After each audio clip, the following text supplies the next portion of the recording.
Ito po ang presentasyon ng aming grupo, Liwanag sa Dilim.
Ituring ang iyong sarili, taghawi tulad sa kalagitang pinto. Kampalang yayanig sa bawat nilalang, magigising ang lupang kulang sa dilim. Ang taga naman ang cover natin. Nag-cover ka ba? Ay, tignan mo siya. Lagi na nandiyan sa may poste. Yanakan na tulad ng kuryente kanina. Ay, nako. Ay, mahirap.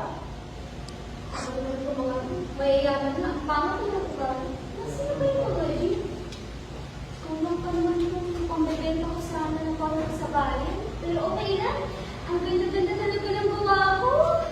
Pareho silang maningin. Napakita ko kung gagawin dito sa poste. Liwanag sa dilim. Ano to? Wala naman naman bang pagkain? Ano kakainin natin ngayong araw? Hindi kami nagsisawa. Ayoko na ng ganitong buhay. Ayoko na ng mahirap. Tignan mo, Angel, oh. Napuno ulit yung Manila. Hindi mo ba nakita? Umutan pa nga muna nila Aling Beres ng Manila. Pero dahil mga pa naman yung listahan namin dun, kasi mga utang. Ayan yan.